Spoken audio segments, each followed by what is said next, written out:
Hello everyone. Welcome back to our channel. So, ఈరోజైతే మనము English మెథడాలజీకి సంబంధించి లాంగ్వేజ్ స్కిల్స్ గురించి డిస్కస్ చేసుకుందాము. ప్రీవియస్ వీడియోస్‌లో మనము తెలుగుకి సంబంధించి మూల్యాంకనం అనే చాప్టర్‌ని కంప్లీట్ చేశాము. ప్రాక్టీస్ బిట్స్ కూడా చేశాము. ఇంకా ఎవరైనా చూడకపోతే ఖచ్చితంగా వెళ్ళి చూడండి. ఛానల్ ఓపెన్ చేసి playlist Telugu methodology and 8th వరకు కంప్లీట్‌గా లెసన్ వైజ్ క్లాసెస్ ఉన్నాయి. గ్రామర్ కూడా ఉంది. తర్వాత వచ్చేసి ఇంగ్లీష్ గ్రామర్ కూడా ఉంది and text book wise grammar కూడా చెప్పాను అప్ టు 5th. సో ఒకసారి మన ఛానల్ని ఓపెన్ చేసి ఇంకా సైకాలజీ క్లాసెస్, సైన్స్ క్లాసెస్ ఒకసారి చూడండి. సో ఈరోజైతే లాంగ్వేజ్ స్కిల్స్ గురించి తెలుసుకుందాము ఈ క్లాస్లో. వీడియోని అయితే ఎవరో స్కిప్ చేయకుండా చూడండి అందరూ. ఫస్ట్ టైం చూసిన వాళ్ళు ఖచ్చితంగా ఛానల్ని అయితే సబ్స్క్రైబ్ చేసుకోండి. ఎస్, లాంగ్వేజ్ స్కిల్స్ అంటే ఏంటి అంటే భాష నైపుణ్యాలు అనమాట. ఓకేనా. సో ఇవి 4 అనమాట. LSRW: listening, speaking, reading and writing కదా. ఎస్, ఒక విద్యార్థికి ఒక భాష నేర్పించాలంటే ఖచ్చితంగా ఈ 4 నైపుణ్యాలు నేర్పించాలి. ఓకేనా. భాష పూర్తి ఎప్పుడవుతుంది నేర్చుకోవడం అంటే లిజనింగ్, స్పీకింగ్, రీడింగ్, రైటింగ్ ఈ 4 స్కిల్స్ నేర్చుకున్నప్పుడే లాంగ్వేజ్ స్కిల్స్లో పట్టు సాధించవచ్చు అనమాట. ఓకేనా. సో ఈ చాప్టర్లో మనమైతే లిజనింగ్ గురించి నేర్చుకుంటాము, స్పీకింగ్ గురించి నేర్చుకుంటాము, రీడింగ్ అండ్ రైటింగ్ గురించి నేర్చుకుంటాము. అండ్ గుడ్ హ్యాండ్ రైటింగ్కి క్వాలిటీస్ ఏమి ఉండాలి, మెకానిక్స్ ఆఫ్ రైటింగ్ ఏంటి, రీడింగ్లో డిఫరెంట్ టైప్స్ ఆఫ్ రీడింగ్స్ ఏంటి, సో లిజనింగ్ అండ్ హియరింగ్కి డిఫరెన్సెస్ ఏంటి, స్పీకింగ్ పరంగా కమ్యూనికేషన్ ఎలా ఉండాలి, సో ఇవన్నీ కూడా నేర్చుకుంటాం. ఓకేనా. సో ఇక్కడ నేను అండర్లైన్ చేసిన పాయింట్స్ ఒకటి కొంచెం బాగా చూసుకుంటే చాలన్నమాట. ఓకేనా. Reading helps the understanding of the language better. ఓకేనా. Reading helps the understanding of the language better. రీడింగ్ అనేది మనకు ఒక లాంగ్వేజ్ని అర్థం చేసుకోవడానికి బాగా అర్థమవుతుంది అనమాట. ఓకేనా. తర్వాత వచ్చేసి writing makes our learning of the language complete. So ఒక భాషను మనం ఎప్పుడు నేర్చుకున్నాం కంప్లీట్గా దేంతో అవుతుంది అంటే రైటింగ్తో అవుతుంది అనమాట కంప్లీట్గా. అంటే రైటింగ్ మనకు కంప్లీట్గా వచ్చిందంటే ఆ భాష మనకు వచ్చినట్లే. ఓకేనా. సో ఇది బిట్ అడిగే అవకాశం ఉంది. Which makes our learning of the language complete? Reading, writing, speaking, listening. ఓకేనా. రైటింగ్ అనమాట answer. So listening and reading are process oriented, speaking and writing are product oriented. ఓకేనా. స్పీకింగ్ అంటే మనం మాట్లాడాలి, అంటే ప్రొడక్ట్ అంటే మన బాడీలో మెకానిజం రన్ అవుతూ ఉంటుందన్నమాట. అంటే మనం స్పీకింగ్ని అంటే వర్డ్స్ని ప్రొడ్యూస్ చేస్తున్నాం, అంటే మన నుంచి వర్డ్స్ వస్తున్నాయి. రైటింగ్ కూడా అంతే. మన చేతి రాత అంటే మనం రాస్తుంటాం, అంటే మన చేతిలో మెకానిజం ఉంది, మన బాడీ చలనంలో ఉంది, ఉత్పత్తి చేస్తుంది అక్షరాలను మన బాడీ, అంటే రాయడం ద్వారా కదా. సో ఇది ప్రోడక్ట్ ఓరియంటెడ్ అనమాట. Reading and writing process oriented. ఇది ఇలాగే గుర్తుపెట్టుకోవాలి. ఓకేనా. చాలాసార్లు ఈ టాపిక్ మీద బిట్ అడగడం జరిగింది. ఓకేనా. ఎస్. తర్వాత ఫస్ట్ కాన్సెప్ట్ వచ్చేసి లిజనింగ్ అనమాట. ఓకేనా. ఇక్కడ కొంచెం బాగా అర్థం చేసుకుంటే లిజనింగ్ వేరు, హియరింగ్ వేరు. ఓకేనా. లిజనింగ్, హియరింగ్ అంటే ఏంటో చూసుకుందాము. లిజనింగ్ అనేది listening we may call listening an activity of paying attention to and trying to get the meaning for something we hear. ఏదైనా మనం విని అర్థం చేసుకొని దానికి అటెన్షన్గా వింటే దాన్ని లిజనింగ్ అంటారు. ఓకేనా. పేయింగ్ అటెన్షన్ అంటే అటెంటివ్గా ఉండి విని trying to get the meaning, ఏదైతే వింటున్నామో మనం దాన్ని అర్థం చేసుకునే ప్రాసెస్ లిజనింగ్ అనమాట. ఓకేనా. హియరింగ్ అంటే ఏంటి అంటే జస్ట్ ఒక physical process of receiving sounds. అది మనం ఏం అర్థం చేసుకోని అవసరం లేదు. హియరింగ్ అంటే జనరల్గా మనము ఊరికి కూర్చున్నప్పుడు కుక్కలు అడుస్తున్న సౌండ్ వస్తుంది, పక్కన వంట చేస్తున్న సౌండ్ వస్తుంది, తర్వాత ఇంకేమి పిల్లలు అడుస్తున్న సౌండ్ వస్తుంది. సో ఈ సౌండ్స్ అన్నీ మనం ప్రత్యేకంగా విని అర్థం చేసుకోవాల్సిన సౌండ్స్ ఏం కాదు కదా హియరింగ్ అంటే. అవి మనం అనుకోకపోయినా మనకు కొన్ని శబ్దాలు వినిపిస్తుంటాయి. అది జస్ట్ ఒక ఫిజికల్ ప్రాసెస్ మాత్రమే, సౌండ్స్ని రిసీవ్ చేసుకోవడం హియరింగ్ అంటే. Whereas listening is a conscious mental process. Very very important చూడండి ఈ పాయింట్. లిజనింగ్ అనేది ఒక కాన్షియస్ మెంటల్ ప్రాసెస్ అనమాట. అంటే ఖచ్చితంగా ఇప్పుడు లిజన్ కేర్ఫుల్లీ, టీచర్స్ లెసన్ చెప్పేటప్పుడు don't make noise, listen carefully, concentrate here, pay attention here అని ఎందుకంటారంటే చక్కగా వినాలి, జాగ్రత్తగా ఏం పాయింట్స్ చెప్తున్నారో వినాలి, విని అర్థం చేసుకోవాలి, దాని మీనింగ్ ఏంటో అర్థం చేసుకోవాలి అని మనం లిజనింగ్ అంటే ఒక కాన్షియస్ అంటే ఏంటి, కాన్షియస్నెస్ అంటే స్పృహ అంటే ఏంటి, మనము జాగృతంగా ఉండి తెలుసుకోవాలన్నమాట లిజనింగ్ అంటే. ఓకేనా, అంటే ఏంటి, కాన్షియస్గా ఉండాలి, మన బ్రెయిన్ పనిచేస్తూ ఉండాలి, ఖచ్చితంగా వినాలి మనం. ఓకేనా, అర్థం చేసుకోవాలి, అదొక కాన్షియస్ మెంటల్ ప్రాసెస్ అనమాట. ఓకేనా. తర్వాత Mary Underwood 1989 says that merely to hear what the speaker says is insufficient for communication to occur. When nobody listens to a speaker, or when a listener fails to understand the message, we say that communication has broken down. This does not mean the message has not been heard, that the sounds have not been received. It means that the listener has either not been paying attention, sufficient attention, or while paying attention and trying to grasp the message, has not managed to understand it. ఇంత చెప్పింది చూడండి ఆమె. అంటే ఏంటి అంటే ఇక్కడ speaker ఏదైనా చెప్తున్నాడు అంటే మనం జస్ట్ విన్నామనుకో, అది మనకు అర్థం కాదు. ఓకేనా, అది ఎవరి ఫాల్ట్ ఉండొచ్చు, when nobody listens to the speaker or when a listener fails to understand the message.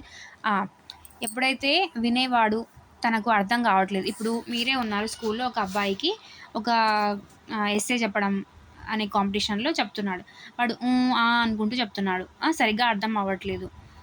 Problem అదన్నా ఉంటుంది, చెప్పింది అర్థం కాకపోవడానికి ప్రాబ్లం అదన్నా ఉంటుంది, ఏంటి, సరిగ్గా చెప్పకపోవడం అనన్నా ఉంటుంది, లేదంటే లిజనర్ సరిగ్గా వినకుండా ఉంటుంటాడు. అంటే ఏంటి, జస్ట్ హియరింగ్ ఉంటుంది, అంటే జస్ట్ వింటూ ఉంటాడు, కాన్సన్ట్రేషన్ ఉండదు, ఏం చెప్తున్నారో గ్రాస్ప్ చేసుకోడు, సరిగ్గా అర్థము చేసుకోలేకపోతుంటాడు. ఓకేనా, సో అదే చెప్తుంది అనమాట. ఓకేనా, సో దీనివల్ల ఏమవుతుంది అంటే కమ్యూనికేషన్ అనేది బ్రేక్ డౌన్ అయిపోతుంది. అంటే చెప్పేవాడికి చెప్పేది సరిగ్గా రానప్పుడు వినేవాడికి ఏం వింటున్నామో అర్థం అవ్వదు, అటెన్షన్ కూడా ఉండదు.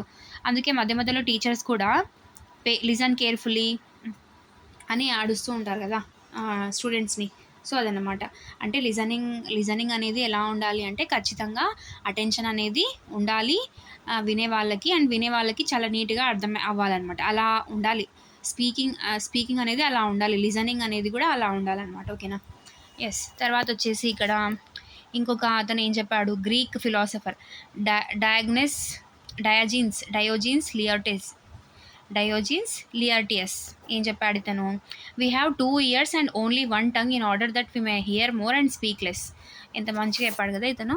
మనకు 2 చెవులు, ఒక నాలుక దేవుడు ఎందుకు ఇచ్చాడు అంటే ఎక్కువ వినాలి, తక్కువ మాట్లాడాలి. చెప్పింది ఎవరు, గ్రీక్ ఫిలాసఫర్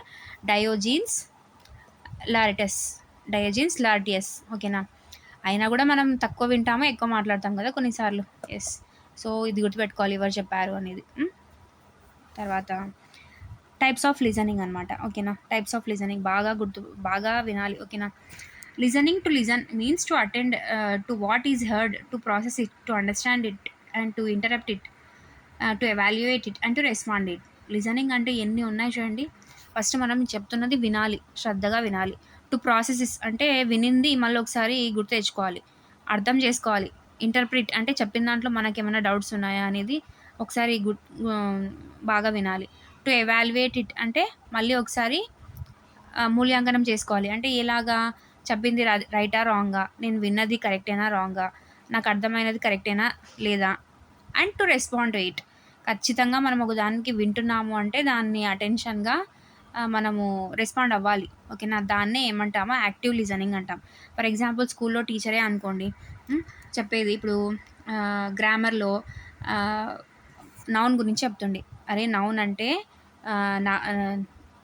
నేమింగ్ వర్డ్ అనరా, బర్డ్స్ నేమ్స్ కానీ, ప్లేసెస్ నేమ్స్ కానీ, థింగ్స్ నేమ్స్ కానీ, పర్సన్స్ నేమ్స్ కానీ, ఏదైనా నేమ్స్ దాన్ని నౌన్ అంటాంరా అని చెప్తున్నాం అనుకో, మనం ఊరికి గుడ్డిగా వింటున్నాం అనుకో, క్వశ్చన్ లేపి టీచర్ అడిగినప్పుడు మనం ఆన్సర్ చెప్పలేం.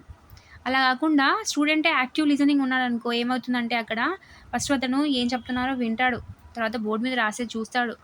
ఒకవేళ ఓన్లీ చెప్పడం మాత్రమే ఉంటే అంత క్లారిటీగా వింటాడు. ఏదైనా డౌట్ వచ్చిందనుకో, టీచర్ ఏదైనా మిస్టేక్ చెప్పినా యాక్టివ్ లిజనింగ్లో కనిపెడతాడు పిల్లోడు. లేదు టీచర్ ఎంత బాగా చెప్తుందో కూడా రెస్పాండ్ ఇస్తాడు. ఇప్పుడు మీరు చెప్పండి, కొన్ని నౌన్స్ చెప్పండి, నేమ్స్ చెప్పరా అని లేపితే ఖచ్చితంగా యాక్టివ్ లిజనింగ్ చేసే స్టూడెంట్ ఏం చేస్తాడు, ఖచ్చితంగా లేచి చెప్తాడనమాట నేమ్స్. ఓకేనా, thus listening is not merely receiving and recording the message. It requires the listener to attend to the message and fully and try to construct a coherent interpretation. ఓకేనా? So అదనమాట. వినడం అంటే జస్ట్ వినడం మాత్రమే కాదు, అటెంటివ్గా విని respond అవ్వడమే. ఓకేనా?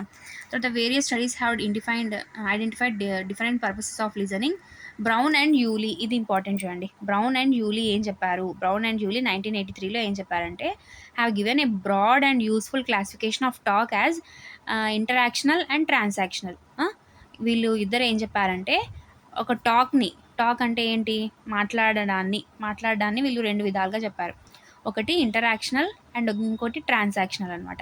Interactional language has a social purpose and is listener oriented. Interaction అంటే ఏంటి అంటే, అదొక సాంఘిక కారణం చేత ఏర్పడి ఉంటుందన్నమాట. అంటే ఓన్లీ వినేవాడికే. ఓకేనా? ట్రాన్సాక్షనల్ లాంగ్వేజ్ అంటే ఏంటి అంటే, is message oriented wear the main purpose is to achieve successful transfer or exchange of information. We encounter situations where both interactional and transactional purposes are involved. ఓకేనా? సో అదన్నమాట. Yes, అర్థం కాలేదు కదా, మళ్ళీ ఒకసారి చెప్తాను చూడండి. ఇంటరాక్షనల్, ట్రాన్సాక్షనల్ అనే 2 రకాల కమ్యూనికేషన్స్ని చెప్పాడనమాట. ఎవరు? బ్రౌన్ అండ్ యూలీ అనమాట. ఓకేనా? ఫస్ట్ వన్ వచ్చేసి ఇంటరాక్షనల్, అండ్ తర్వాత వచ్చేసి ట్రాన్సాక్షనల్. ఇంటరాక్షనల్ ఏంటన్నాము? సోషల్ పర్పస్ కోసం. అంటే ఏంటి? కమ్యూనికేషన్, సొసైటీలో మనం మాట్లాడే విధానం అనమాట ఇది లిజనర్ ఓరియంటెడ్, అంటే వినేవాడి ప్రకారంగా ఉంటుందన్నమాట. ఇది లిజనర్ ఇంపార్టెంట్ దీనిలో. ఎందుకు అంటే, ఇట్ ఈజ్ ఎ 2-వే కమ్యూనికేషన్. ఒకరు చెప్తూ ఉంటే ఒకరు వింటూ ఉండాలి. వినేవాళ్ళు శ్రద్ధగా వింటేనే కదా మనం తిరిగి మాట్లాడేది, పరస్పరం అది ఇంటరాక్ట్ అవ్వగలిగేది. సో దీన్ని interactional language has social purpose and listener oriented. ఇది లిజనర్ ఓరియంటెడా, స్పీకర్ ఓరియంటెడా అని క్వశ్చన్ అడగొచ్చు. చూడండి, బాగా గుర్తుపెట్టుకోవాలి. లిజనర్ ఓరియంటెడ్ అనమాట. ట్రాన్సాక్షనల్ లాంగ్వేజ్ ఏంటి? ట్రాన్సాక్షనల్ లాంగ్వేజ్ అంటే ఏంటి అంటే, ఈ ఊరికే ఒక మెసేజ్ ట్రాన్స్ఫర్ అవుతూ ఉంటుందన్నమాట. ఒకరు మాట్లాడుతూ ఉంటారు, ఒకరు వింటూ ఉంటారు. ఓకేనా? అది జస్ట్ ఒక మెసేజ్ ఓరియంటెడ్. ఫర్ ఎగ్జాంపుల్, స్కూల్లో స్పీచెస్ ఇస్తుంటారు కదా, ఇండిపెండెన్స్ డేకి, రిపబ్లిక్ డేకి, చిల్డ్రన్స్ డేకి, అలా స్పీచ్ ఇవ్వడం అనమాట. ట్రాన్సాక్షన్ అంటే చిల్డ్రన్స్ డే స్పెషాలిటీ గురించి చెప్పడము, లేదంటే ఇండిపెండెన్స్ డే స్పెషాలిటీ గురించి, దేశభక్తి, దేశ నాయకులు ఏం చేశారు అది చెప్పడము. సో అది మెసేజ్ ఓరియంటెడ్గా ఉంటుంది. మెయిన్ పర్పస్ ఏంటి అంటే, to achieve successful transfer or exchange of information. ఓకేనా? అది 1-వే ప్రాసెస్ అనమాట. అంటే లిజనర్కి సంబంధం ఉండదు.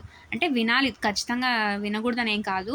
బట్ ఇంపార్టెన్స్ దేనికి అంటే, మెసేజ్ చేరవేస్తున్నాడా లేదా ట్రాన్సాక్షనల్ లాంగ్వేజ్లో, ట్రాన్సాక్షనల్ కమ్యూనికేషన్లో, అదనమాట. ఓకేనా? బోత్ 2 ఇంపార్టెంటే. ఇంటరాక్షనల్ లాంగ్వేజ్లో లిజనర్ ఇంపార్టెంట్. ఇక్కడ మెసేజ్ ఓరియంటెడ్ ట్రాన్సాక్షనల్ లాంగ్వేజ్లో మాత్రం లిజనర్ అంత ఇంపార్టెన్స్ ఉండదన్నమాట. చెప్పేవాడికి ఇంపార్టెన్స్ ఉంటుంది, ఎందుకంటే మెసేజ్ చేయాలి కదా. సో 1-వే ప్రాసెస్ ఏది? ట్రాన్సాక్షనల్. ఎందుకంటే ఓన్లీ మెసేజ్ మాత్రమే ఇస్తుంటాడనమాట దాంట్లో. 2-వే ప్రాసెస్ ఏది? 2-వే కమ్యూనికేషన్ ప్రాసెస్ ఏది అంటే, ఇంటరాక్షన్ అనమాట. ఎందుకంటే వినాలి, విని ఇంటరాక్ట్ అవ్వాలి. అట్లా గుర్తుపెట్టుకోండి. ఇంటరాక్షన్ అంటే ఏంటి? కమ్యూనికేషన్ జత చేయాలన్నమాట. అంటే మాట్లాడాలి, వినాలి, వినింది మాట్లాడాలి. ఓకేనా? అదే ట్రాన్సాక్షనల్ అంటే జస్ట్ మెసేజ్ ట్రాన్స్ఫర్ చేయాలన్నమాట, అంతే. అర్థమైందా? Yes.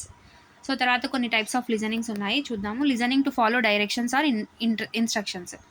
We listen to instructions given by a sports coach or a chef telling the recipe for a dish. Sometimes an instructor of the health club tells us how to give first aid to a person bitten by a snake or to one who gets an injury. Often in such cases, the message given is slow and broken into segments. Also, parts are repeated to facilitate listening comprehension. అంటే ఏంటి అంటే, ఇందులో listening to follow directions. So ఇప్పుడు మనము ఎలా ఉంటాం దీంట్లో? Active ఉంటామా లేదా? ఒక డైరెక్షన్ని ఫాలో అవ్వడానికి మనం దేనైనా వింటున్నాము. సరే, మీరే ఒక వంట చేస్తున్నారు, మీకు అది రాదు, యూట్యూబ్లోనో ఎక్కడో చూసి, ఆన్లైన్లో చూసి వంట చేస్తున్నారు. సో మీరు జాగ్రత్తగా అన్నీ, ఎంత నూనె వేయాలి, ఎంత కారం వేయాలి, ఎంత ఉప్పు వేయాలి, అన్నీ విని చేస్తారు కదా రెసిపీ. సో అంటే మీ లిజనింగ్ ఎలా ఉంటుంది? ఒక ఇన్స్ట్రక్షన్స్ కానీ, లేదంటే డైరెక్షన్స్, లేదంటే మార్నింగ్ ఎక్సర్సైజ్ చేస్తున్నాము, సో మనకు అంతగా తెలీదు. ఒక యూట్యూబ్లో ఏదైనా వీడియో పెట్టుకొని, లేదంటే ఫస్ట్ బిగినర్స్కి ఎలా చేయాలి, సో ఇవన్నీ ఉంటాయి కదా. సో అవన్నీ కూడా మనం ఏం చేస్తాము? జాగ్రత్తగా వింటాం. అలా ఫాలో అవ్వాల్సిన డైరెక్షన్స్ అన్నీ, ఇన్స్ట్రక్షన్స్ అన్నీ జాగ్రత్తగా వింటాం. సో ఇది యాక్టివ్ లిజనింగ్. ఓకేనా? సో ఒక లిజనింగ్ ఏమో ఇలాంటిది, to follow directions or instructions. Next వచ్చేసి listening for information. Here the objective of the listener is to extract clearly stated information. For example, news bulletins, weather forecast and announcements made in different places like the railway station. తర్వాత వచ్చేసి airports or over the radio and television. The purpose of listen may vary depending on the information we are looking for. Uh, if we are looking for a specific information, we listen very attentively and pick up the information we want from the entire discourse. Listening for information అంటే ఏదైనా information gather చేయడానికి. Example వచ్చేసి ఏదైనా news గురించి, లేదంటే ఏదన్నా ఎయిర్పోర్ట్స్లో, railway స్టేషన్స్లో, లేదంటే radio are టెలివిజన్లో ఏదైనా న్యూస్ గురించి. దీంట్లో పర్పస్ వచ్చేసి మెయిన్గా ఆ ఇన్ఫర్మేషన్ గ్యాదర్ చేసుకోవడానికి అనమాట. Listening for information. ఒకటి listening for to follow directions or instructions, ఒకటి లిజనింగ్ ఫర్ ఇన్ఫర్మేషన్ కోసం అంటారు. దాంట్లో మ్యాటర్ ఏముంది అని. ఓకేనా. తర్వాత లిజనింగ్ ఫర్ ఎంజాయ్మెంట్. దీంట్లో వచ్చేసి listening to poetry plays on the radio. తర్వాత వచ్చేసి stories where the objective is always entertainment. Here the listener has limited or no knowledge of who is going to say what, hence it demands more attention. ఓకేనా. So ఇక్కడ వచ్చేసి listening for enjoyment అంటే ఒక పోయంని వినడానికి, poetry, ఏదైనా పోయంని వినేటప్పుడు, లేదంటే రేడియోలో ఏదన్నా పాటని, లేదంటే ఏదన్నా మంచిది ఏదైనా చెప్తున్నారు, జస్ట్ ఎంజాయ్మెంట్ కోసం, దాన్ని శ్రద్ధగా దాంట్లో ఏముందో నేర్చుకోవడానికి కాదు లిజనింగ్ ఫర్ ఎంజాయ్మెంట్ అంటే. స్టోరీ వినడము జస్ట్ సరదా, ఆ టైంలో ఒక్కటే స్టోరీ మీద కాన్సన్ట్రేట్ చేసి చాలు కదా. మనం గుర్తుపెట్టుకొని కాన్సన్ట్రేట్ చేసి ఎగ్జామ్ కాదు కదా అన్నీ. మనం ఇప్పుడైతే ఇంగ్లీష్లో, తెలుగులో క్యారెక్టర్స్ నేమ్స్ గుర్తుపెట్టుకోవాలని చెప్పేసి మనము ఏం చేస్తాము, ప్రతి లెసన్లో క్యారెక్టర్స్ గుర్తుపెట్టుకుంటాము, దాంట్లో పేర్లు ఏమున్నాయో గుర్తుపెట్టుకుంటాము కదా. సో అలా కాదనమాట ఇక్కడ స్టోరీస్, జస్ట్ ఎంజాయ్ చేయడానికి అంతే. ఓకేనా. Here the listener has limited or no knowledge of. So ఏంటి, మనం ఏదైతే వింటున్నాం, ఇప్పుడు పోయట్రీ వింటున్నాం, దాని మీద నాలెడ్జ్ అవసరమే లేదు, జస్ట్ ఎంటర్టైన్ అవుతున్నాం. మనం సాంగ్స్ పెట్టుకొని వింటాము, దాంట్లో లిరిక్స్, కొంతమంది మంచి లిరిక్స్ కోసం వింటారనుకోండి, కొంతమంది జస్ట్ మ్యూజిక్ ఎంజాయ్ చేయడానికి, పాటను ఎంజాయ్ చేయడానికి వింటుంటారనమాట అంతే. దాంట్లో ఎవరు పాడారు, లిరిక్స్ ఏమున్నాయి అవన్నీ అవసరం లేదనమాట. ఓకే, జస్ట్ ఎంజాయ్మెంట్ కోసం. ఓకేనా. Hence it demands more attention. Enjoy చేస్తున్నాం కాబట్టి దాని మీద అటెన్షన్ ఉంటుంది ఖచ్చితంగా కదా. తర్వాత లిజనింగ్ టు ఎవాల్యుయేట్. ఇందులో ఏంటంటే the listener listens to the main points, analyses, notes contradictions and also checks the authenticity of the information presented and finally evaluates the supporting evidence. Sometimes the listener also ascertains the bias of the speaker, like in the case of an advertisement where the speaker wants to influence the listener to buy the product. So ఇందులో ఏంటంటే listener ఏం చేస్తాడంటే, listening to evaluate అంటే ఏమైతే వింటున్నాడో దాంట్లో main points ఏంటి, దాన్ని analysation చేస్తాడనమాట. And notes contradictions అంటే కాంట్రడిక్షన్స్ ఏమున్నాయి అంటే ఏంటి, ఏమంటారు, ఆపోజిట్గా అంటే ఏంటి, అంటే తప్పులు ఏమన్నా ఉన్నాయా చెప్పే దాంట్లో. And also checks the authenticity of the information presented and finally evaluates the supporting evidence. So ఇందులో మొత్తం ఇప్పుడు ఫర్ ఎగ్జాంపుల్ మనం ఏదన్నా వస్తువు తీసుకోవాలనుకుంటాం, ఫర్నిచర్ తీసుకోవాలనుకుంటున్నాం. సో వెళ్తాం, అక్కడ వాళ్ళు చూపించే వాళ్ళు ఉంటారు, గైడ్స్ ఉంటారు. మా వస్తువు అంత డిమాండ్, ఇంత బాగుంటుంది, అంత బాగుంటుంది అన్నీ చెప్తారు. ఇంకా డీటెయిల్స్, ఆ వస్తువు గురించి డీటెయిల్స్ చెప్పేటప్పుడు మనం ఏం చేస్తాము, బాగా ఇంపార్టెంట్ పాయింట్స్ అన్నీ వింటాము, అనలైజ్ చేస్తాము, వాడు చెప్పింది నిజమేనా కాదా అని. ఆపోజిట్గా ఏమన్నా మాట్లాడా చూస్తాము. తర్వాత ఇన్ఫర్మేషన్ కరెక్టా రాంగా అనేది ఫైనల్గా ఎవాల్యుయేట్ చేస్తాం కదా. సో అదనమాట. సో దీంట్లో ఏదైనా అడ్వర్టైజ్మెంట్ ఇచ్చేటప్పుడు చెప్పేవాళ్ళు నిజమే చెప్తున్నారా లేదా, ఇన్ఫ్లుయెన్స్ చేస్తున్నారా లిజనర్ని అనేసి అలా వినడాన్ని ఏమంటారంటే లిజనింగ్ టు ఎవాల్యుయేట్. అంటే మనం ఈ లిజనింగ్ టు ఎవాల్యుయేట్లో ఏం చేస్తాం, మనము మెయిన్ పాయింట్స్ని తీసుకుంటాము, అనలైజ్ చేసుకుంటాము, కాంట్రడిక్షన్స్ని నోట్ చేసుకుంటాము, అథెంటిసిటీ ఆఫ్ ద ఇన్ఫర్మేషన్ కరెక్టా రాంగా అని తెలుసుకుంటాము. అండ్ ఇది ఎక్కడ కనిపిస్తుంది మనకు ఇలాంటి టైప్ ఆఫ్ లిజనింగ్ అంటే, ఒక ఏదైనా మనం అడ్వర్టైజ్మెంట్ ఇచ్చేటప్పుడు స్పీకర్ లిజనర్ని ఇన్ఫ్లుయెన్స్ చేసి ఒక ప్రోడక్ట్ని ఏమన్నా అమ్ముతున్నప్పుడు ఇలాంటి లిజనింగ్ చేస్తామన్నమాట మనం. ఓకేనా. తర్వాత listening to discriminate speech sounds అనమాట. అంటే this happens in a deliberate language learning situation. ఇది ఒక భాష నేర్చుకునేటప్పుడు జరుగుతుందన్నమాట ఈ listening. The listener pays attention to specific speech sounds, phonemes and imitates them when the teacher speaks or record is played back. ఓకేనా. అంటే పలికిచ్చేటప్పుడు అనమాట. టీచర్ పలికిచ్చేటప్పుడు లిజనర్ ఏం చేస్తాడు, పిల్లవాడు ఏం చేస్తాడు, ఎలా పలుకుతుందో అలా పలుకుతాడనమాట ఫోనిక్స్. అమ్మ అంటే అమ్మ, మాకు మావత్తు ఇవ్వాలి కదా అలాగా. అన్న అంటే అన్న, ఆవు అని దీర్ఘం పలికితే ఆవు. సో ఇలాగా ఏదైతే టీచర్ స్పీకింగ్ చేస్తుందో అలానే తిరిగి దాన్ని పలకడానికి కోసం వినేదాన్ని listening to discriminate speech sounds అంటాం. ఓకేనా. తర్వాత వచ్చేసి లిజనింగ్ టు సాల్వ్ ప్రాబ్లమ్స్. ఇందులో ఏమవుతుందంటే this kind of listening needs the ability to analyse. It involves listening for clues and key elements from the chunk of information provided. Listening to riddles, quizzes may be cited as examples. ఓకేనా. Listening to solve problems. ఒక పొడుపు కథ అడిగేటప్పుడు మనం జాగ్రత్తగా అటెన్షన్గా వింటాం కదా. అంటే ప్రాబ్లం ఉంటుంది దాంట్లో, మనం సొల్యూషన్ చెప్పాలి. గోడ మీద గిలకల మెలిక ఏదో ఉంటాయి కదా పొడుపు కథలు కొన్ని. సో అది చెప్పేటప్పుడు అవునా, 5,000 అంటే 5,000 అంటే చెయ్యి కదా. తర్వాత చొక్కా విప్పి నూతిలో పడ్డాడు, ఎవరది అంటే అరటిపండు. ఓహో అరటిపండా, చొక్కా అంటే అరటి తొక్కనా.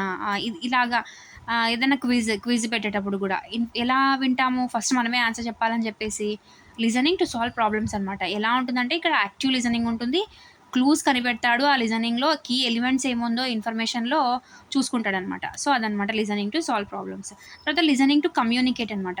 ఇది 2-way ప్రాసెస్ అనమాట. ఇది కమ్యూనికేషన్ అంటే ఏంటి, ఇద్దరు మాట్లాడుకోవడమే కదా కమ్యూనికేషన్ అంటే. Yes, a good conversationist is a good listener. ఎవరైతే బాగా మాట్లాడతారో వాళ్ళు మంచి లిజనర్ కూడా ఉంటారనమాట. ఓకేనా. This requires the listener to have a sustained interest in the topic, to be sensitive to what is being said and make suitable responses. Taking part in conversations, group discussions, playing language games, speaking on the telephone can be cited as examples. ఓకేనా. ఇక్కడ ఏంటి listening to communicate అంటే ఎక్కడ జరుగుతుంది, ఇలాంటి listening ఎలా ఉంటుంది అంటే ఏదైనా కాన్వర్జేషన్ జరుగుతున్నప్పుడు, ఏదైనా మాట్లాడుతున్నాం, ఇద్దరే కాదు ముగ్గురు నలుగురు మాట్లాడుతున్నాం, అవతల వ్యక్తి ఏం చెప్తున్నారో మనం వినకుండానే మాట్లాడగలుగుతామా, లేదు. సో అవతల వ్యక్తి ఏం చెప్తున్నారో విని దానికి రియాక్ట్ అవ్వాలంటే ఖచ్చితంగా మనం ప్రాపర్గా వినాలి. ఫస్ట్ గ్రూప్ డిస్కషన్స్ ఏదైనా టాపిక్ మీద గ్రూప్ డిస్కషన్ జరిగేటప్పుడు కూడా మనము వాళ్ళతో కమ్యూనికేట్ చేయాలంటే ఆ డిస్కషన్ ఏంటో మనం సరిగ్గా వినాలి. ఓకేనా. తర్వాత లాంగ్వేజ్ గేమ్స్, ఆన్సర్ చేయాలి లాంగ్వేజ్ గేమ్స్లో అంటే సరిగ్గా వినాలి కదా. Listening to communicate. Speaking on the టెలిఫోన్లో నువ్వు మాట్లాడాలంటే ఫస్ట్ అవతల వ్యక్తి ఏం చెప్తున్నాడో వినాలి, దానికి ఆన్సర్ చేయాలి, అంటే ఫస్ట్ బాగా వినాలి. Yes, that is what listening to communicate అనమాట. ఇది ఓకేనా. యాక్టివిటీస్ టు డెవలప్ లిజనింగ్లో వచ్చేసి, సో ఇంతవరకు లిజనింగ్ టైప్స్ అర్థమైందనే అనుకుంటున్నాను. ఇంత డీటెయిల్డ్గా నాకు తెలిసి ఎవ్వరు ఏ క్లాస్లో కూడా చెప్పలేదు కదా. ఎస్. సో తర్వాత వచ్చేసి activities to develop listening skills అనమాట. ఓకేనా. ఏంటి ఎలాంటి యాక్టివిటీస్ అంటే dictation of words which have all the sounds which are the same but one sound is different. ఓకేనా. సో ఏంటిది అంటే డిక్టేషన్ అనమాట. లిజనింగ్ డెవలప్ చేయాలంటే డిక్టేషన్ పెట్టాలి పిల్లలకు. ఓకేనా. ఎలా పెడితే ఏమవుతుంది అంటే సరే కాన్సన్ట్రేషన్గా వింటాడనమాట. ఎగ్జాంపుల్ చూడండి, ఇక్కడ బర్డ్ అంటున్నామా, బడ్ అంటున్నామా, వాడు అది గ్రహించాలంటే ఎంత బాగా వినాలి, సైలెంట్గా ఉండాలి, బాగా వినాలి కదా. డిక్టేషన్ ఒక రకమైన లిజనింగ్ స్కిల్ని డెవలప్ చేసే ఒక యాక్టివిటీ అనమాట. ఓకేనా. తర్వాత వచ్చేసి young listeners like to listen stories అనమాట. Short stories could be narrated and the learners may be asked to renarrate them, or the conclusion could be open minded and they may be asked to conclude the story. Listening stories అనమాట. ఇందులో ఏమవుతుంది, yes, చెప్పి స్టోరీని, ఒక చిన్న స్టోరీని చెప్పి నువ్వు చెప్పరా ఇప్పుడు నేను ఏం స్టోరీ చెప్పాను, ఎగ్జాక్ట్గా చెప్పాలి చూడు అన్నామనుకో, అది కూడా డెవలప్ చేస్తుంది అనమాట. నేను మళ్ళీ స్టోరీ చెప్పాలి కదా, సో బాగా వినాలి అని చెప్పేసి మళ్ళీ బాగా వినడం అనమాట. సో ఫస్ట్ వచ్చేసి డిక్టేషన్, తర్వాత లిజనింగ్ టు స్టోరీస్, తర్వాత jokes which suit the level of the learners could be told in the class. Jokes వేయడం అనమాట. జోక్స్ వేయాలంటే కూడా ఏం రావాలి మనకు, లాంగ్వేజ్ బాగా రావాలి. ఆ జోక్ అర్థం కావాలంటే ఫస్ట్ మనం బాగా వినాలి కదా. So next quizzes with simple answers interest the learners. Quiz conduct చేసేటప్పుడు చూడండి, టీమ్ ఏ టీమ్ బి ఇద్దరు ఎవరు ఫస్ట్ చెప్తారో అని చెప్పేసి క్వశ్చన్ అడిగినాం అనుకో, రెడీగా ఉంటారు ఆన్సర్ చేయడానికి. అది ఎప్పుడు సాధ్యమవుతుంది, బాగా వినేటప్పుడే కదా. ఎస్. సో అది. తర్వాత గేమ్స్ లైక్ చైనీస్ విస్పర్, అంటే చెవులో ఏదన్నా చెప్పడము, అది రౌండ్గా అందరూ చెప్పుకొని రావడం అనమాట. సో బాగా వినాలి, దీంట్లో కూడా బాగా వినాలి. ఇన్ దిస్ గేమ్ ఏమవుతుందంటే one learner tells a sentence in the neighbours year first. This is repeated by each one and the last one to hear it says allowed. It could be seen if the last version is the same as దీంట్లో ఏం లేదులేండి. ఇప్పుడు Chinese Whisper అంటే రౌండ్గా పిల్లల్ని కూర్చోబెడతారు, ఒక first పిల్లవాడేమో ఒక పిల్లవాడి చెవిలో వచ్చేసి ఒక సెంటెన్స్ చెప్తాడు. ఆ చెవిలో చెప్పిన సెంటెన్స్‌ని రౌండ్‌గా అందరు పిల్లలు లైన్‌గా ఒకరి వెనక ఒకరు ఒకరి చెవులలో ఒకరు చెప్పుకుంటూ మళ్ళీ ఫస్ట్ దగ్గరికి రావాలి. అలా వచ్చినప్పుడు ఫస్ట్ వాడు ఏం చెప్పాడో అదే వస్తుందా? లేకపోతే డిఫరెంట్ వస్తుందా? అది అనేది లిజనింగ్ స్కిల్‌ని డెవలప్ చేసిందనమాట. సేమ్ వచ్చిందనుకో అందరూ బాగా విన్నట్లు. లేదు మారిపోయి వచ్చిందనుకో సెంటెన్స్ సరిగ్గా మధ్యలో ఎవరో విననట్లు. ఓకేనా? సో, అదనమాట. తర్వాత రైమ్స్ అండ్ స్టోరీస్ గూడా బాగా చెప్పాలనమాట. సో దట్ లిజనింగ్ అనేది బాగా డెవలప్ అవుతుంది. తర్వాత స్టోరీస్ గూడా బాగా చెప్పాలి. తర్వాత వచ్చేసి నెక్స్ట్ స్కిల్ వచ్చేసి స్పీకింగ్ అనమాట. ఓకేనా? స్పీచ్ అనేది చాలా చాలా ఇంపార్టెంట్ ఫర్ కమ్యూనికేషన్ కదా! సో, ప్రతి ఒక్కరు స్పీచ్‌ని కంట్రోల్ అండ్ ఇన్‌ఫ్లూయెన్స్ అదర్స్ చేయాలనమాట. ఒక స్పీచ్ అంటే ఎలా ఉండాలి? ఇప్పుడు ఒక 60 మంది, 100 మంది మన స్పీచ్‌ని వింటున్నామంటే, మనం వాళ్ళందరినీ కంట్రోల్ చేసేలాగా మన స్పీచ్ ఉండాలి.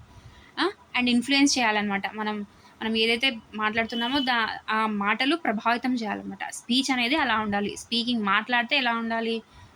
యెస్. ఖచ్చితంగా నేను వినాలి. ఈమె చెప్పింది నేను ఖచ్చితంగా వినాల్సిందే. ఈయన చెప్పింది నేను ఖచ్చితంగా వినాల్సిందే అన్నట్లు మన స్పీచ్ ఉండాలనమాట. ఓకేనా? సో, అలా చెప్తే స్పీచ్ మనది బాగున్నట్లు. ఓకేనా? తర్వాత వచ్చేసి యాక్టివిటీస్ టు డెవలప్ స్పీకింగ్. సరే స్పీకింగ్ అంటే ఏంటి? కమ్యూనికేషన్‌ని జత చేస్తుంది కదా! ఇది కూడా మన స్పీకింగ్ బాగుంటే అవతల వాళ్ళు కూడా మనకు రియాక్ట్ అవుతారు. ఓకేనా? తర్వాత ఏంటి? Special features of spoken English which make it different from written English. Spoken English may be defined as a string. Okay, దీంట్లో ఏం లేదు. Clarity and fluency are the two basic elements of spoken language. Yes, ఇది important.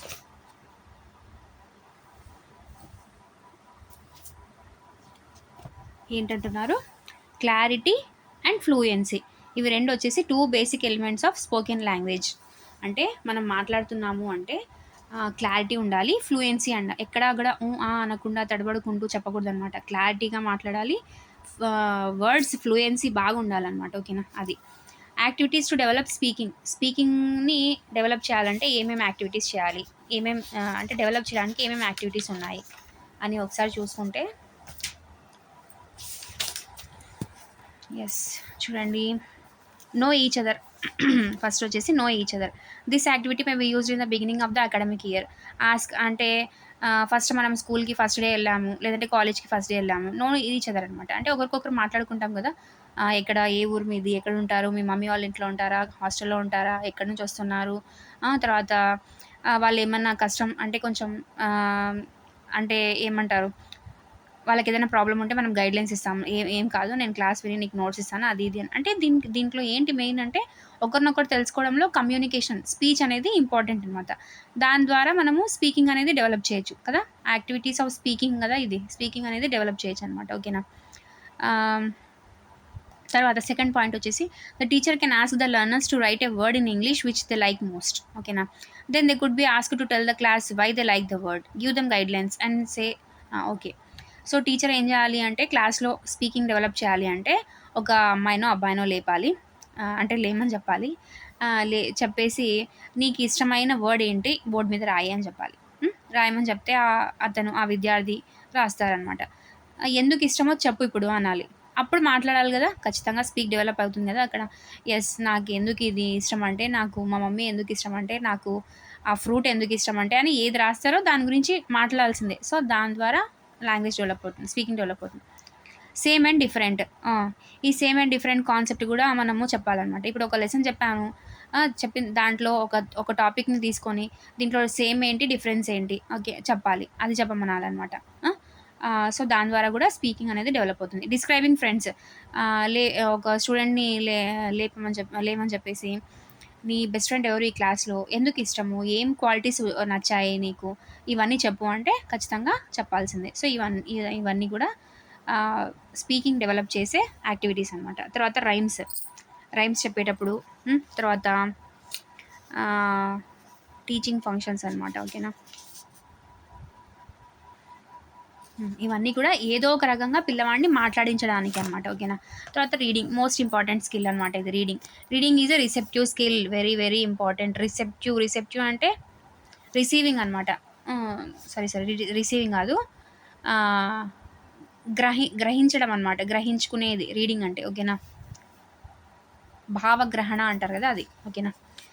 It helps learns understand languages, its structure, spelling system, and the nuances much better.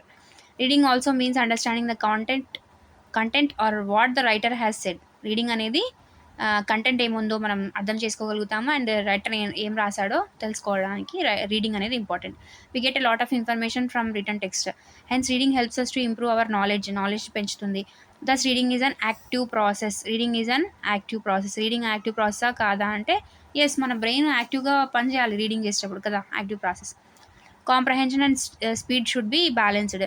Learners need to understand the content and also should be able to read with reasonable speed అనమాట. ఓకేనా, comprehension and speed should balanced అనమాట. ఓకేనా, reading చేసేటప్పుడు speed అనేది balance చేయాలి. ఫాస్ట్గా చదువుకుంటూ వెళ్తే అది అర్థం కాదనమాట మనకి. Learners need to understand the content and also should be able to read with reasonable speed కూడా మధ్యస్థంగా ఉండాలన్నమాట. ఫాస్ట్గా చదువుకుంటూ కొట్టుకొని పోకూడదు. ఓకేనా, one skill cannot be developed at the cost of the other. Hence teachers need to train the learners to read the comprehension and speed factors which hamper speed or running the okay, ఇదంతా ఏం అవసరం లేదండి. Reading the text in groups of words at a time, anticipating the meaning, reading silently and think while reading helps the learner to read pastors. ఓకేనా, group of వర్డ్స్ని ఒకేసారి చదవడము అంటే కొంతమంది చూసిన వెంటనే దాన్ని ఎక్స్ట్రాక్ట్ చేస్తారనమాట, దాంట్లో ఏముంది అనేసి. యాంటిసిపేటింగ్ ద మీనింగ్ ఇప్పుడు నేను ఈ పేరా చూసిన వెంటనే ఆహా రీడింగ్ అంటే ఎస్ ఎస్ ఎస్ ఎస్ అని ఫాస్ట్గా చదివారనుకో, అంటే కొంతమందికి ఆ నాలెడ్జ్ ఉంటుందన్నమాట, తొందరగా గ్రాస్ చేసుకుంటారు ఈ మీనింగ్ ఏం చెప్తుంది ఈ పారాగ్రాఫ్ అనేది.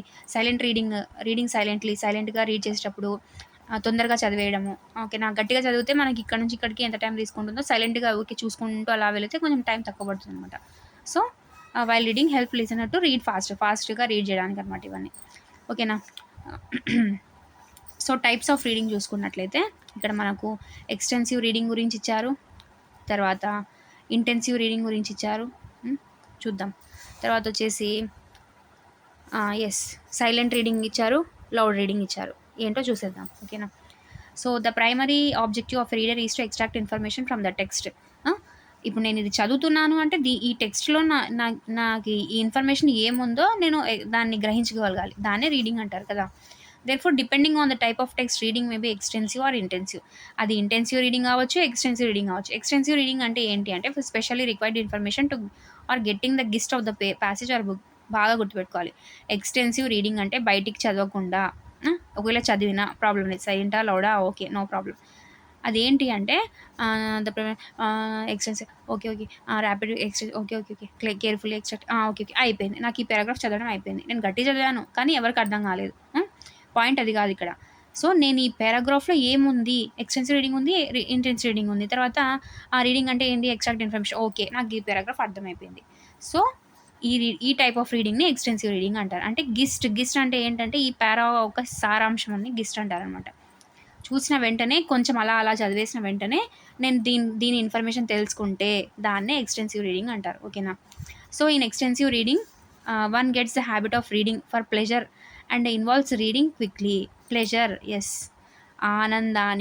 ఆనందం కోసం మనం సొంతంగా ఆనందం పొందడానికి ప్లెజర్ రీడింగ్ అనమాట ఇది ఎక్స్టెన్సివ్ రీడింగ్ అంటే. దీంట్లో క్విక్ రీడింగ్ కూడా ఇది. ఓకేనా, ఎందుకంటే మనం ఏం ప్రత్యేకంగా స్పెల్లింగ్స్ నేర్చుకోము, దీంట్లో ఏం ఇన్ఫర్మేషన్ ఉందో మనం ఏం అవసరం లేదు.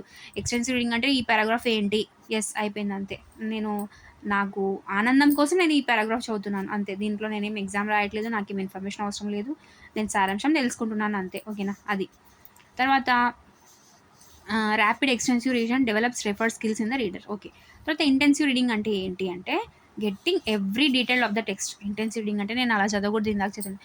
The primary objective of a reader is to extract information from the text. Therefore, depending on the type of text, reading may be extensive or intensive. So ఇలా నేను ప్రతి లైన్ని ప్రతి వర్డ్ని చదువుకుంటూ పోవడమే ఇంటెన్సివ్ రీడింగ్ అనమాట. Each sentence is read carefully to extract and read and complete meaning. అసలు నేను ఈ పారాగ్రాఫ్ చదువుతున్నానంటే ఒక పాయింట్ కూడా మిస్ అవ్వకూడదు, ఖచ్చితంగా అంతా నా మైండ్లోకి ఎక్కాలి, ఏమేమి ఇన్ఫర్మేషన్ ఉందో దీంట్లో నాకు మొత్తం తెలియాలన్నమాట. అదే ఇంటెన్సివ్ రీడింగ్ అనమాట. ఎక్స్టెన్సివ్ రీడింగ్ అంటే జస్ట్ దీని సారాంశం ఏంటో గబగబా నేను చదివేసేయడం. ఇంటెన్సివ్ రీడింగ్ అంటే అలా కాదు, ఖచ్చితంగా మొత్తం సారాంశాన్ని చదవడం, మొత్తం పారాగ్రాఫ్ని చదవడం, దాంట్లో ఉన్న ఇన్ఫర్మేషన్ని తీసుకోవడం అనమాట. అది. తర్వాత one can read a text either silently or loudly. Both silent as well as reading aloud have respective advantages. Generally reading aloud is encouraged in the primary level. Yes. Reading aloud గట్టిగా చదవడాన్ని ఎక్కడ అంటే primary లెవెల్‌లో encourage చేస్తారనమాట. ఎందుకంటే వాళ్ళకు drilling ఉంటుంది కదా! అంటే ఏంటి రిపీట్ చేయాలి. 1 1 1, 1 2 2, 1 3 3 అలాగా పదే పదే పలికిస్తా ఉంటారు వాళ్ళకి. A, B, C, D primary level మొత్తం అయిపోయేంత వరకు ఈ లౌడ్ రీడింగ్ అనేది ఎంకరేజ్ చేస్తారు. And silent reading is emphasized more at the higher levels. Yes. చిన్నగా చదువుకోండి. సైలెంట్ రీడింగ్ చేయండి అని అంటుంటారు కదా! సైలెంట్ కొంచెం హైయర్ లెవెల్ 6th to 10thలో ఓకేనా. తర్వాత reading allows the reader to share information with others. మనం గట్టిగా చదువుతున్నామంటే ఖచ్చితంగా పక్కనున్నోళ్ళకి ఇన్ఫర్మేషన్ వెళ్తుంది. It helps the reader to pronounce words giving stress on the right syllables and refine speech using the appropriate intonation and pausing at the right places. The teacher also helps the learners by ఈ పేరాగ్రాఫ్లో ఏముందంటే reading allowed అనేది ఇన్ఫర్మేషన్ని ఖచ్చితంగా మనం గట్టిగా చదువుతున్నామంటే ఖచ్చితంగా మన ఇన్ఫర్మేషన్ అనేది పక్కన ఉన్న వాళ్ళకి కూడా అర్థమవుతుంది. తర్వాత ఇంకేం అవుతుంది అంటే it helps the reader to pronounce words giving stress. So ఎక్కడైతే స్ట్రెస్ ఇవ్వాలో అక్కడ సిలబల్స్ ఎక్కడ ఎలా పలకాలో అలాగా. And refine speech using the appropriate intonation and pausing at the right place. Full stop వచ్చిన చోట ఆగడము, తర్వాత మళ్ళీ స్టార్ట్ చేయడము, ఎక్కడైతే ఆగాలో అక్కడ ఆగడము. సో ఇవన్నీ కూడా లౌడ్ రీడింగ్లో మనకు అంతా తెలిసిపోతుంది అనమాట. ఓకేనా.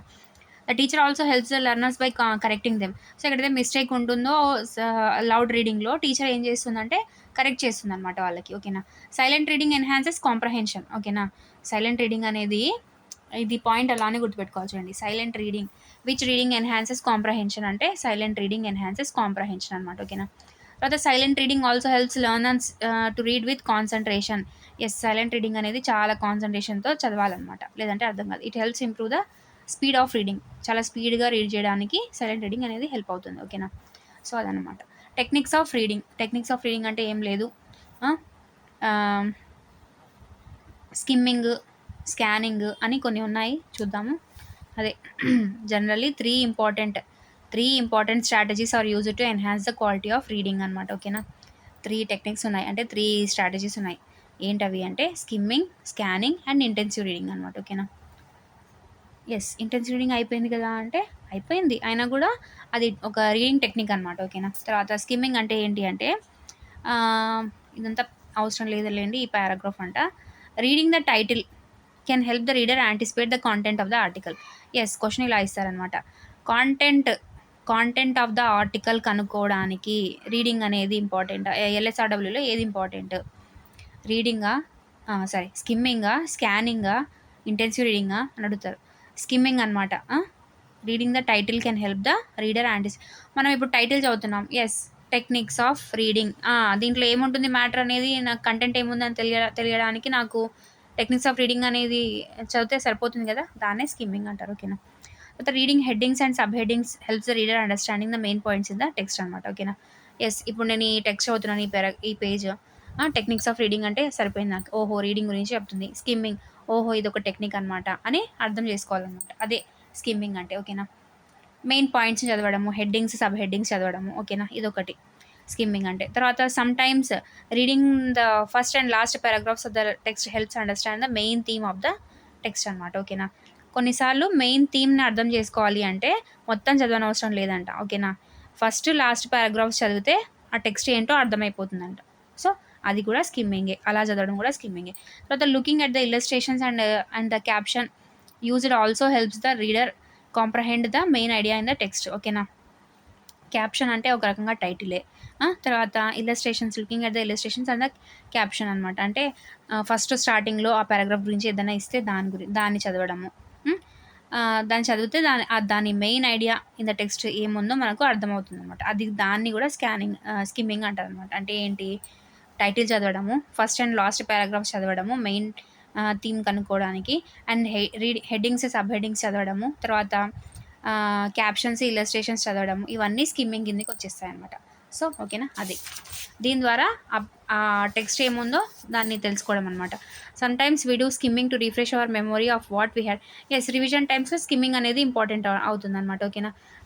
మనం ఏం చదివామో అది మెమొరీలో ఉందా లేదా తెలుసుకోవడానికి స్కిమ్మింగ్ యూజ్ అవుతుంది. తర్వాత స్కానింగ్ అనమాట. స్కానింగ్ అంటే ఏంటి, డీటెయిల్డ్గా చూడ్డాన్ని స్కానింగ్ అంటాం మనం. ఓకేనా. When the reader is looking for the specific information. ఇప్పుడు మనము రైల్వే స్టేషన్‌లో ఉన్నాము. మన టికెట్ నంబర్, మన సీట్ నంబర్ ఏంటి అని తెలుసుకోవడానికి మనం డీటెయిల్డ్‌గా చూడాలా? లేదా మన నంబర్ ఏంటి? మనం ఏ కంపార్ట్‌మెంట్ అనేది. ఆ! సో, దాన్నే స్కానింగ్ అంటారు. అంటే పర్టిక్యులర్‌గా ఒక స్పెసిఫిక్ ఇన్ఫర్మేషన్ కోసం చదవడం అనమాట. ఓకేనా? Readers eyes run methodically and quickly. ఓకేనా? ఇదంతా ఏం అవసరం లేదు. We scan the railway time table చెప్పాను కదా! Railway time table, telephone directory ఒక నంబర్‌ని వెతుకుతున్నప్పుడు for the names and numbers కదా! And names of characters in the స్టోరీస్‌లో క్యారెక్టర్స్ చూసేటప్పుడు. Dictionaries for words. మనం డిక్షనరీ మొత్తం చదువుతామా? లేదు కదా! ఒక స్పెసిఫిక్ ఇన్ఫర్మేషన్ కోసం ఒక స్పెసిఫిక్ వర్డ్ గురించి తెలియ తెలియడానికి డిక్షనరీని యూజ్ చేస్తాం కదా! అంటే ఆ వర్డ్ గురించి స్పెసిఫిక్‌గా వెతుకుతామనమాట. ఓకేనా? దాన్నే స్కానింగ్ అంటారు. స్కానింగ్ అంటే ఏం లేదు. ఒక స్పెసిఫిక్ ఇన్ఫర్మేషన్ గ్రహించడానికి చదివేదాన్నే స్కానింగ్ అంటాం. ఓకేనా? తర్వాత ఇంటెన్సివ్ రీడింగ్ అనమాట. మనకు ఆల్రెడీ తెలుసు. We adapt the strategy of intensive reading when we want to have a thorough understanding of the content or concept. Normally students read books intensively. Students books ఎలా చదువుతారు? ఇంటెన్సివ్‌గా చదువుతారు. అంటే ఏంటి? ప్రతి పాయింట్ వదలకుండా చదువుతారు కదా! So, because they have to understand the concepts and also write answers in the examinations. Yes. తరోగా చదవకపోతే, తరోగా అండర్‌స్టాండింగ్ చేసుకోకపోతే వాళ్ళకి ఎగ్జామ్‌లో ఏం రాయాలో అర్థం కాదు. కాబట్టి ఇంటెన్సివ్ రీడింగ్ అంటే ప్రతి పాయింట్‌ని ఆహ్, క్షుణ్ణ పఠనం అంటారు. క్షుణ్ణంగా చదవడం అనమాట. ఓకేనా? ఎగ్జాంపుల్స్ వచ్చేసి లాయర్స్ కూడా కేసెస్‌ని చదవడానికి ఇంటెన్సివ్ రీడింగే చేస్తారు. కేర్‌ఫుల్‌గా చదవాలి. లేదంటే ఏమవుతుంది? గొడవలు అయిపోతాయి కదా! యెస్. తర్వాత similarly certain reports are read intensively to understand the critical issues are the crux of the matter అనమాట. ఓకేనా? కొన్ని అర్థం కావాలి ఇష్యూస్ అంటే ఖచ్చితంగా మనము ఇంటెన్సివ్ రీడింగ్ చేయాలన్నమాట. అంటే క్షుణ్ణంగా చదవాలి అని అర్థం. క్షుణ్ణపట్నం. తర్వాత మెథడ్స్ అనమాట. యెస్, దీంట్లో కొన్ని మెథడ్స్ ఉన్నాయి. సో, అదనమాట ఇంటెన్సివ్ రీడింగ్ గురించి. తర్వాత మెథడ్స్ అనమాట. చెప్పాను కదా! వేరియస్ మెథడ్స్ ఉన్నాయి రీడింగ్ గురించి. ఓకేనా? అవేంటి అంటే ఆల్ఫాబెటికల్ మెథడ్, తర్వాత ఫోనిక్ మెథడ్, సిలబిక్ మెథడ్, తర్వాత వర్డ్ మెథడ్, సెంటెన్స్ మెథడ్ అని ఉన్నాయన్నమాట. ఓకేనా? ఏంటివి అంటే there are various methods adapted to teach reading అనమాట. The alphabetic method means teaching the letters of the alphabet first and then the words are taught. First alphabets నేర్పించి తర్వాత words నేర్పించాలి. అదే కదా కరెక్ట్ మెథడ్. ఎస్, ఆ మెథడ్నే మనము alphabetic method అంటాం. ఓకేనా? Finally the learner is made to read short sentences. Finally the continuous text is given. However, the spellings of words and the pronunciation may pose a problem for the learner in reading English text. ఓకేనా? So, first alphabets నేర్పించి తర్వాత words నేర్పించే పద్ధతిని alphabetic method అంటాం. ఓకేనా? తర్వాత phonic method. The phonic method refers to teaching of vowels first and then syllables and words and phrases అనమాట. ఓకేనా? The emphasis is on pronunciation. Phonic method అంటే ఏంటంటే మొత్తం ప్రొనౌన్సియేషన్ మీద దాని కాన్సన్ట్రేషన్ మొత్తం ఫోనిక్ మెథడ్ మీద ప్రొనౌన్సియేషన్ మీద ఉంటుందన్నమాట. అంటే ఫస్ట్ వోవెల్స్‌ని టీచ్ చేయాలి. టీచర్ ఏం చేయాలి ఈ ఫోనిక్ మెథడ్‌లో అంటే ఫస్ట్ వోవెల్స్ అంటే ఏంటి? ఏ, ఈ, ఐ, ఓ, యు వోవెల్స్ ఉన్నాయి కదా మనకు. సో, ఫస్ట్ వోవెల్స్‌ని నేర్పించి తర్వాత సిలబుల్స్‌ని నేర్పించాలి. తర్వాత వర్డ్స్‌ని నేర్పించాలి. తర్వాత ఫ్రేజెస్‌ని నేర్పించాలి. సో, ఇలా నేర్పించడాన్నే ఫోనిక్ మెథడ్ అంటారు. ఫోనిక్ మెథడ్‌లో ఏం నేర్పిస్తారు ఫస్ట్ అంటే వోవెల్స్ నేర్పిస్తారు. తర్వాత సిలబుల్స్ నేర్పిస్తారు. తర్వాత వర్డ్స్ నేర్పిస్తారు. తర్వాత ఆహ్, ఫ్రేజెస్ నేర్పిస్తారనమాట. ఓకేనా? The emphasis is on pronunciation. So, ఎలా ప్రొనౌన్స్ చేస్తున్నారు అనే దాన్ని బట్టి ఉంటుందన్నమాట. ఓకేనా? తర్వాత syllabic method has teaching of syllable as a basic unit. Syllabic మెథడ్‌లో బేసిక్ యూనిట్ ఏంటి అంటే సిలబుల్. ఓకేనా? Syllables are combined into words and sentences. Another method which believes that reading begins with larger and more meaningful units like words, phrases, and sentence. In this method, the word is the basic unit, and in reading, and therefore reading should begin with words. This is the word method. Okay. Syllabic method అంటే ఏంటి అంటే first syllable నేర్పించాలన్నమాట. అది basic unit. Syllabic మెథడ్‌లో basic unit అంటే ఏంటి అంటే syllable అనమాట. ఓకేనా? సో, ఇందులో ఏంటి అంటే 2 సిలబుల్స్‌ని కంబైన్ చేసి వర్డ్ లాగా చెప్పడము. ఓకేనా? సో, ఇదే సిలబిక్ మెథడ్ అనమాట. అంటే దీంట్లో ఫస్ట్ సిలబుల్స్‌ని నేర్పిస్తారనమాట. దాన్నే సిలబిక్ మెథడ్ అంటారు. తర్వాత వర్డ్స్ నేర్పిస్తారు. ఓకేనా? తర్వాత ఇంకొక మెథడ్ ఏంటి అంటే which believes that reading begins with larger and more meaningful units like words, phrases, and sentence.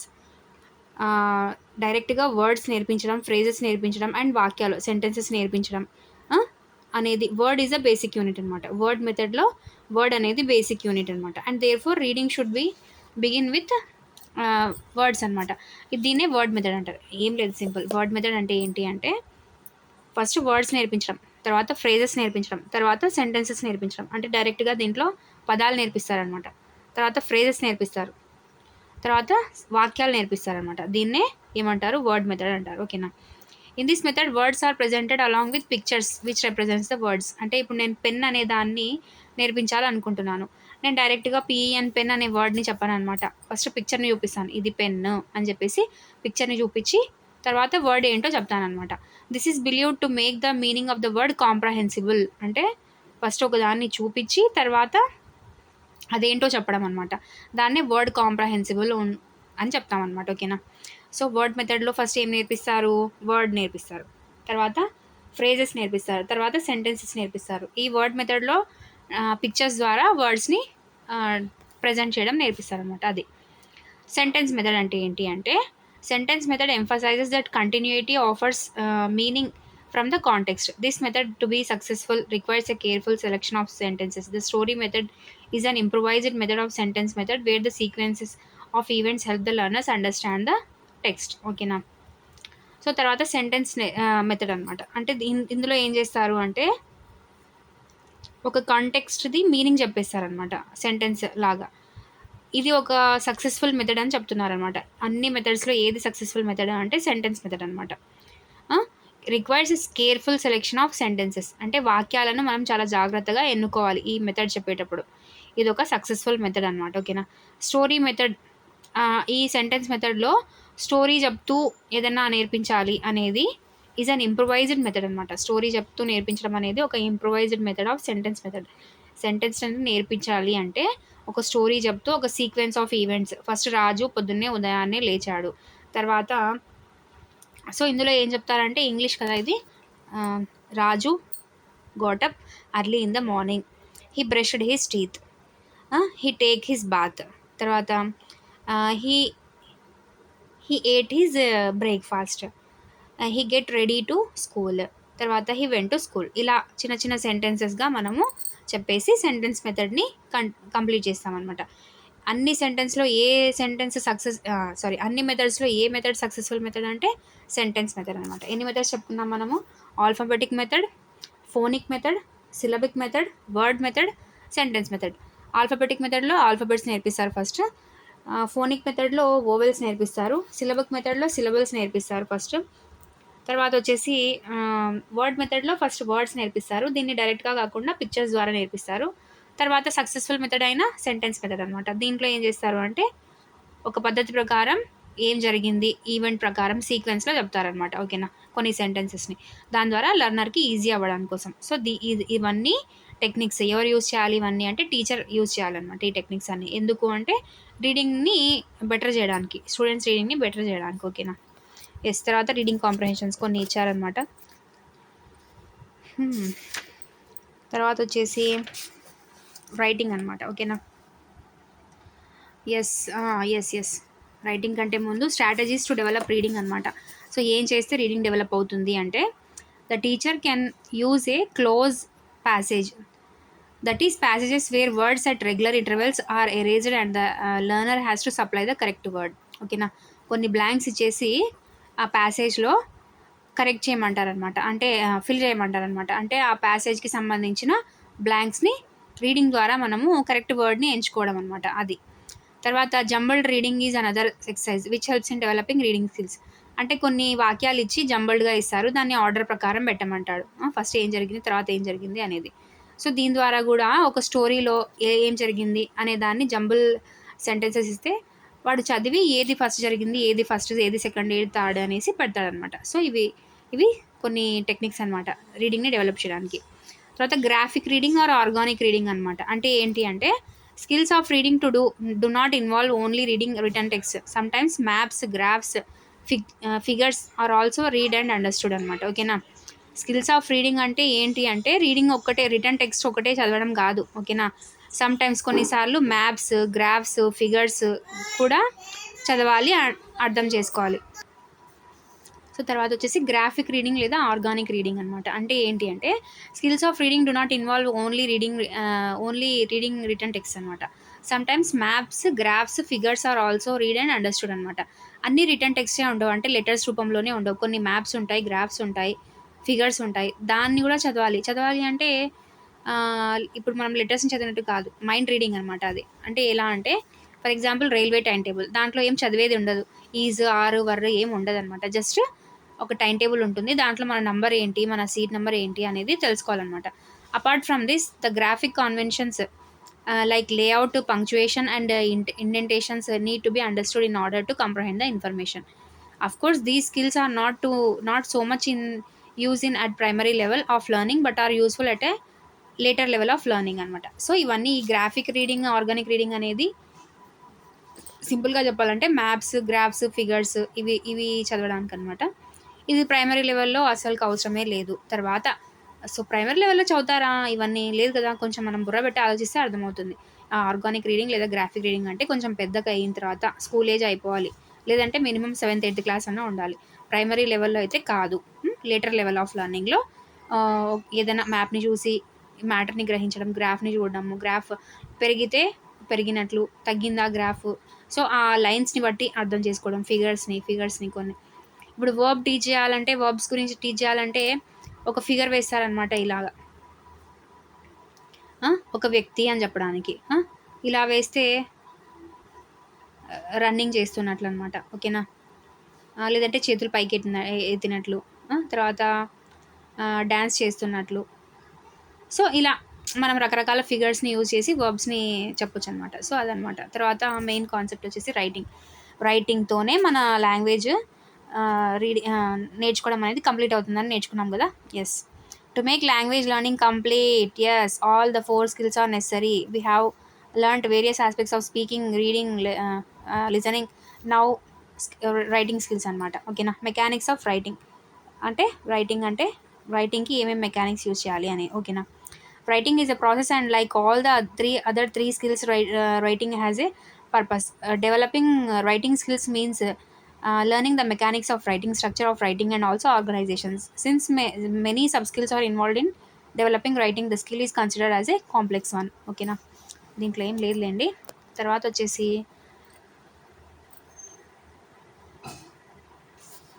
So ఇక్కడ ఏమి ఇచ్చారంటే mechanics of writing form an important aspect of teaching at the primary level. ఓకేనా?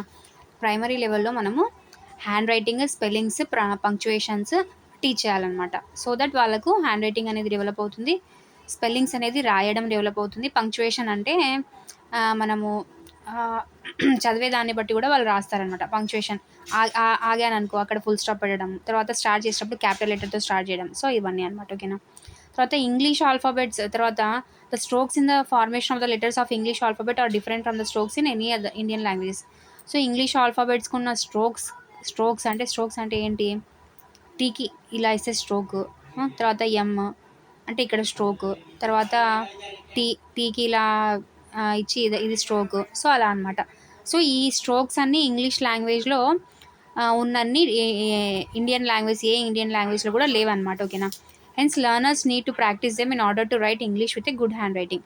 Good hand writing రాయడానికి strokes సరిగ్గా రాయడం అనేది కూడా ఇంపార్టెంటే. Clarity is essential in English as a తర్వాత వచ్చేసి క్లారిటీ ఇంపార్టెంట్ అనమాట. తర్వాత hand writing helps in deciphering writing. ఓకేనా? The motor skills of the young learners need to be taken in to consideration when teaching writing అనమాట. ఓకేనా? So secondly English has system of using capital letters which is not present in any Indian languages. ఓకేనా? అంటే ఇంగ్లీష్లో capital లెటర్స్ని use చేస్తాం కదా, ఇంకా వేరే ఏ లాంగ్వేజెస్లో కూడా అలా లేదనమాట. ఓకేనా? ఇంకోటి ఏంటి స్ట్రోక్స్ కూడా అనమాట. స్ట్రోక్స్, క్యాపిటల్ లెటర్స్ అనేది ఏ లాంగ్వేజెస్లో ఇండియన్ లాంగ్వేజ్లో లేదు. ఓకేనా? The learner finds this aspect of writing English. ఓకేనా? There are very simple rules pertaining to use of capital letters and learners need to be taught this. ఓకేనా?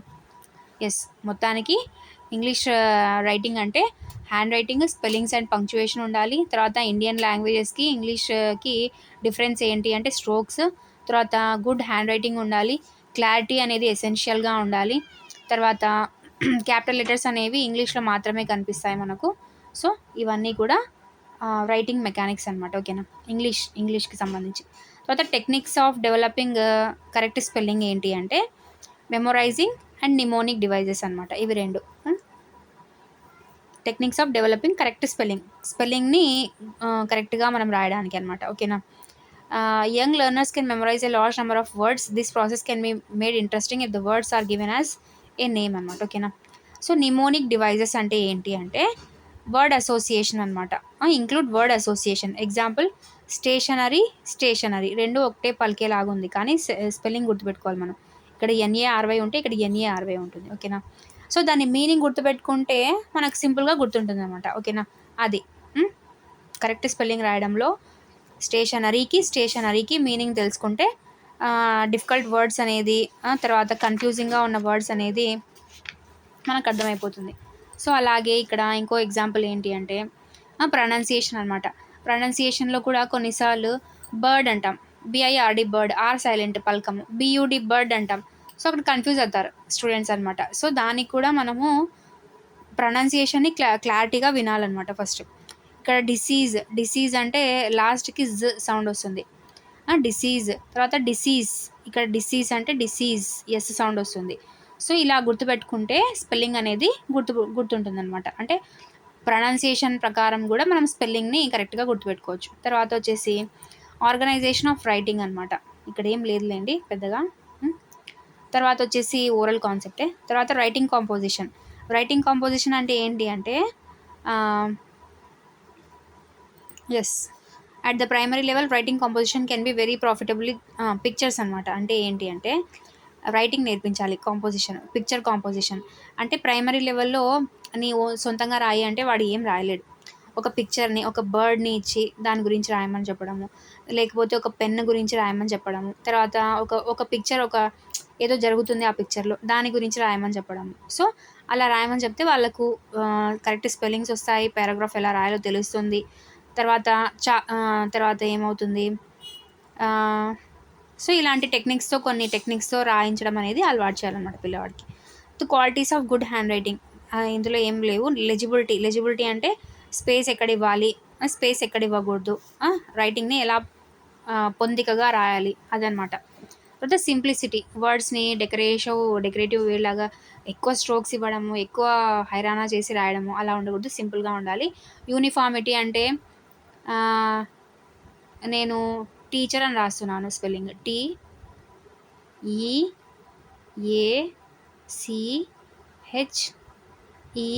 TEACHER. ఇది యూనిఫార్మిటీగా ఉందా?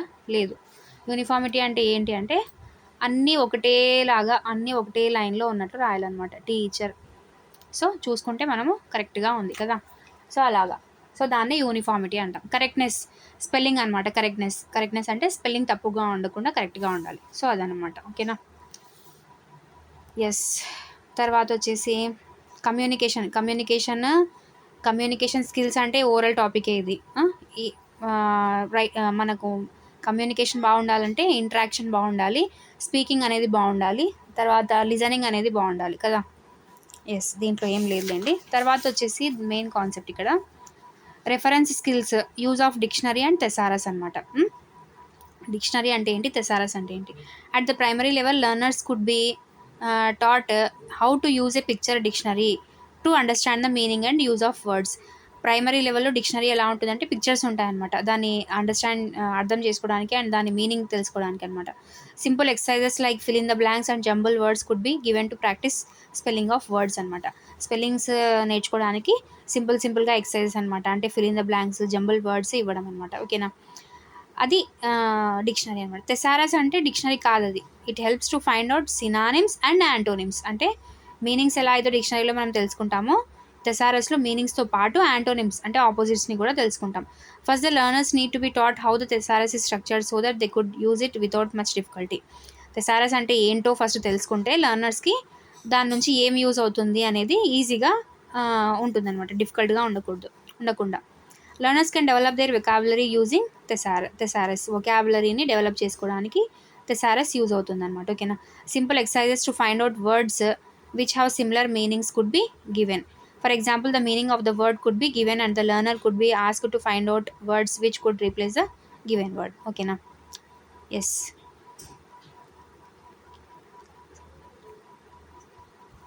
So ఒక meaning of the word, ఒక meaning of the వర్డ్ని ఇచ్చి లెర్నర్స్ని ఆ meaning of the వర్డ్కి ఇంకా ఇంకా ఏమని రాయొచ్చు, దాన్ని ఇంకా ఎలాంటి వర్డ్స్ యూస్ చేయొచ్చు. ఇప్పుడు ఫర్ ఎగ్జాంపుల్ ఏముంది, హ్యాపీ, హ్యాపీ అనే వర్డ్ ఇచ్చాము, దాని మీనింగ్ కూడా చెప్పాము. దానికి ఏమి వర్డ్స్ యూజ్ చేయొచ్చు అంటే థెసారస్ని యూజ్ చేసి జాయ్, చీర్ఫుల్నెస్, ఎక్సైట్మెంట్, సో ఇవన్నీ కూడా హ్యాపీ మూమెంట్ని తెలియజేసే వర్డ్స్ అనమాట. సో అలాగా ఒక వర్డ్ని రీప్లేస్ చేయడానికి సేమ్ అదే మీనింగ్ ఉన్న వర్డ్ని తెలుసుకోవడానికి కూడా థెసారస్ యూజ్ అవుతుంది అనమాట. సో ఇదనమాట language skills. I hope you understood well. ఇంతకంటే క్లారిటీగా నాకు తెలిసి ఎవరు చెప్పిండారు అనుకుంటున్నాను. చెప్తే మంచిదే, నాకు తెలిసి ఎవరు చెప్పలేదు అనుకుంటున్నాను. ఎస్, సో ఇదన్నమాట. నెక్స్ట్ సెషన్లో, నెక్స్ట్ క్లాస్లో ఈ టాపిక్ నుంచి ప్రీవియస్ బిట్స్ ఏమొచ్చాయో అవి అండ్ ప్రాక్టీస్ బిట్స్ ఎక్కడన్నా నాకు దొరికితే చూద్దాం అనమాట, ఆ బిట్స్ని కూడా. ఓకేనా. సో మీరు అడిగిన ప్రకారంగానే తెలుగు అయితే నేను మెథడాలజీ మూల్యాంకనం కంప్లీట్ చేశాను, బిట్స్ కూడా కంప్లీట్ చేశాను. క్లాస్ అప్లోడ్ చేసిన తర్వాత ఒక్కరు కూడా కామెంట్ చేయట్లేదు, ఎందుకో అర్థం కావట్లేదు నాకైతే. సో క్లాస్ చూసిన వాళ్ళు, ప్రీవియస్గా క్లాస్ని అడిగిన వాళ్ళు దయచేసి ఒక్కసారి రెస్పాండ్ అవ్వండి. క్లాస్ బాగుంది, బాగాలేదని అనడానికి ఉండదు, ఎందుకంటే నా మ్యాక్సిమం నేను చాలా బాగా చెప్పాలనే చెప్పాను, ఇన్ఫర్మేషన్ మొత్తం గ్యాదర్ చేసేసి. ఓకేనా. అండ్ బిట్స్ కూడా మీకు ప్రీవియస్ ప్రాక్టీస్ బిట్స్ కూడా అప్లోడ్ చేయడం జరిగింది. సో ఖచ్చితంగా కామెంట్స్లో తెలియజేయండి, మీ ఫీడ్బ్యాక్ నాకు చాలా అవసరం, ఎందుకంటే నెక్స్ట్ క్లాస్ చెప్పడానికి నాకు అదొక బూస్టప్ అనమాట, ఎనర్జీని ఇస్తుంది. ఓకేనా. సో తప్పకుండా రెస్పాండ్ అవ్వండి కామెంట్స్లో.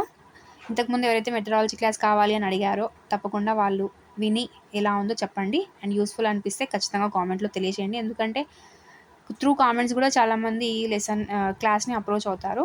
ఫస్ట్ కామెంట్స్ ఎలా ఉన్నాయో చూద్దాము, బాగుందా లేదా క్లాస్ అనేసి. ఓకేనా. సో యూస్ఫుల్ అనిపిస్తే ఖచ్చితంగా కామెంట్లో గుడ్ అని పెట్టేసేయండి. ఓకేనా. తర్వాత ఇంకా మీకు ఏదైనా క్లాస్ కావాలి, ఏదైనా టాపిక్ కావాలి, మెథడ్ అయినా కంటెంట్ అయినా కావాలంటే ఖచ్చితంగా ఆ టాపిక్ కామెంట్ చేయండి. వీలైతే ఖచ్చితంగా నేను క్లాస్ చేయడానికి ట్రై చేస్తాను. ఓకేనా. సో ఇప్పుడు ఇంగ్లీష్, తెలుగు క్లాసెస్ చేయమన్నందుకే నేను ఇది మెథడాలజీ క్లాసెస్ చేయడానికి రీజన్ అనమాట. లేదంటే నేను ప్రీవియస్ మన వీడియోస్ చూసిన వాళ్ళు, నేను చెప్పాను ఆల్రెడీ, ఇంగ్లీషు తెలుగు అంటే నాతో కాదు మెథడ్స్, డిఎస్సికే అని చెప్పింటి కదా. సో ఇప్పుడు అడుగుతున్నారనేసి నేను చేయడం జరుగుతుంది. సో టార్గెట్ పెట్టుకున్నాను, 1 అవర్లో కంప్లీట్ చేయాలి మెథడ్స్, ఈ లాంగ్వేజ్ స్కిల్స్ అనుకున్నాను. ఎస్, ఆ టార్గెట్ని రీచ్ అయ్యాను, కంప్లీట్ అయింది విత్ క్లారిటీ ఎక్స్ప్లెనేషన్ అనమాట. తర్వాత నెక్స్ట్ సెషన్లో ఒక 20 to 30 minutes class practice base చేసిద్దాము. ఓకేనా. ఫస్ట్ టైం చూసేవాళ్ళు ఖచ్చితంగా సబ్స్క్రైబ్ చేసుకోండి. ఇంత మంచి క్లాస్ని విన్నందుకు ఒక లైక్ అయితే చేసేయండి. అండ్ మీ ఫ్రెండ్స్కి ఖచ్చితంగా వీడియోని షేర్ చేయండి. నేను చెప్పాను కదా, మీ ఫీడ్బ్యాక్ని కంపల్సరీగా కామెంట్ రూపంలో తెలియజేయండి. ఓకేనా. So that it would be very very helpful to me. Thank you for watching.